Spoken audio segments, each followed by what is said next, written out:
brought to you by Nova शुद्ध घी।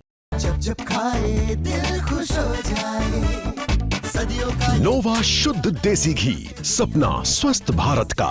I love घी। वक्फ कानून पर सरकार की साजिश और मंशा पर सुप्रीम कोर्ट ने रोक लगा दी है। ऐसा हम नहीं कह रहे, ऐसा कह रहे हैं कांग्रेस के एमपी इमरान प्रतापगढ़ी, जो कि वक्फ संशोधन अधिनियम के खिलाफ याचिकाकर्ता भी हैं। सुप्रीम कोर्ट में जब आज यानी सोमवार को मामले की सुनवाई हुई तो सुप्रीम कोर्ट ने पूरे के पूरे वक्फ कानून पर रोक तो नहीं लगाई, लेकिन कुछ पार्ट्स पर रोक जरूर लगाई है, जिसे इमरान प्रतापगढ़ी कह रहे हैं कि ये जीत है। इमरान प्रतापगढ़ी ने कहा कि ये बहुत अच्छा फैसला है। सरकार की साजिश और मंशा पर सुप्रीम कोर्ट ने बड़े पैमाने पर रोक लगा दी है। धार्मिक और सामाजिक कार्यों के लिए पूरे देश में अपनी जमीनें दान करने वाले लोग, जिन्हें ये डर था कि सरकार उनकी जमीन लूटने की कोशिश करेगी, फौरी तौर पर उनके लिए बड़ी राहत मिली। ऐसा क्यों कह रहे हैं इमरान प्रतापगढ़ी? आपको पूरा मामला समझाएंगे कि आखिर सुप्रीम कोर्ट ने जो अंतरिम आदेश दिया है उससे किसका फायदा किसका नुकसान हो रहा है। आपको बता दें, मुख्य न्यायाधीश की अध्यक्षता वाली सुप्रीम कोर्ट ने वक्फ कानून की धारा 3 और धारा 4 पर रोक लगा दी है। सुनवाई के बाद अदालत ने यह भी कहा कि हमारे पास पूरे कानून पर रोक लगाने का अधिकार नहीं है। कुल मिलाकर आप बड़ी पिक्चर देखें तो कुछ मामलों में सुप्रीम कोर्ट ने सरकार को राहत दी, कुछ मामलों में मुसलमान पक्ष को राहत देती हुई सुप्रीम कोर्ट नजर आई। ऐसे में मुसलमानों को वक्फ कानून में किस पर आपत्तियां थी, किस पर उन्हें राहत मिली है, वो आपको समझा देते हैं। सबसे पहले देखिए धारा 3R, ये शर्त कि किसी व्यक्ति को वक्फ बनाने के लिए कम से कम 5 वर्षों तक इस्लाम का अनुयायी होना चाहिए। अदालत ने कहा कि जब तक नियम नहीं बनते ये शर्त मनमानी हो सकती है और स्थगित रहेगी। कोर्ट ने उस पर वक्फ करने की 5 साल की लिमिट पर रोक लगा दिया है। अब आ जाइए अगली धारा पर, धारा 2C का उपबंध। जब तक नामित अधिकारी की रिपोर्ट दाखिल नहीं होती, संपत्ति को वक्फ संपत्ति ना माना जाए। कोर्ट ने इस प्रावधान को भी स्थगित कर दिया है। अब आ जाइए अगली धारा, धारा 3C पर।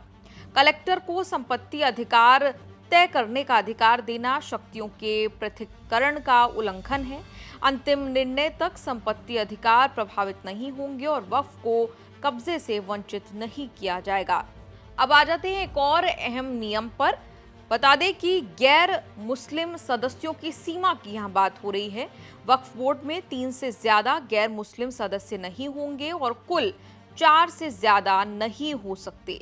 इसके अलावा धारा 23 के तहत सुप्रीम कोर्ट ने कहा कि वक्फ बोर्ड का CEO जहां तक संभव हो सके वो मुसलमान हो। आपको बता दें, इस तरह से वक्फ बोर्ड के ढांचे में मुसलमान समाज का, मुस्लिम समाज का बहुमत होगा। वक्फ बोर्ड के ढांचे में नए कानून में गैर मुस्लिम सदस्यों की संख्या निर्धारित नहीं थी, लेकिन अब कोर्ट ने इसे तय कर दिया है। इसके पहले जो हमने आपको बताया 5 साल की प्रैक्टिस वाले नियम को लेकर सुप्रीम कोर्ट के CJI ने कहा कि हम वक्फ करने के लिए वाकिफ के 5 साल तक इस्लाम में ईमान रखने यानी इस्लामिक प्रैक्टिस की न्यूनतम अवधि की अनिवार्यता पर रोक लगा रहे हैं। सरकार चाहती थी कि कोई अगर मुसलमान वक्फ करता है तो उसे 5 साल का प्रैक्टिस मुस्लिम होना चाहिए। सरकार के इस प्रावधान पर मुस्लिम समुदाय का लगातार विरोध था। अब सुप्रीम कोर्ट ने इस मामले में मुस्लिम समुदाय को राहत दे दी है। कुल मिलाकर आप देखें तो कुछ पार्ट्स पर रोक लगती हुई नजर आई, लेकिन पूरे तौर पर वक्फ कानून पर रोक नहीं है। हम यहाँ साफ कर दें, CJI गवाही ने कहा कि सिर्फ रेयरेस्ट ऑफ रेयर यानी दुर्लभतम स्थिति में ही समग्र कानून पर रोक का आदेश दिया जा सकता है। कोर्ट ने कहा कि पूर्व धारणा हमेशा विधायिका से पारित कानून की संवैधानिकता के पक्ष में होती है। न्यायालय का हस्तक्षेप केवल दुर्लभतम मामलों में ही किया जाता है, यानी रेयरेस्ट ऑफ रेयर मामलों में किया जाता है। पीठ ने कहा कि हमने कानून के सभी प्रावधानों को देखा है। हमने बहस सुनी थी कि क्या पूरे संशोधन अधिनियम पर रोक लगाई जाए या नहीं। CJI ने कहा कि वक्फ प्रॉपर्टी के रजिस्ट्रेशन की व्यवस्था 1923 से थी। बता दें, सुप्रीम कोर्ट के इस फैसले को दोनों पक्षों ने सराहा है। आपको बताएं कि मुस्लिम पक्षकारों ने भी सराहा और कानून के समर्थक हस्तक्षेप याचिकाकर्ताओं ने भी इसे सेटिस्फैक्टरी बताया। आपका इस रिपोर्ट पर क्या कुछ कहना है? कमेंट्स में लिखकर अपनी राय जरूर दें।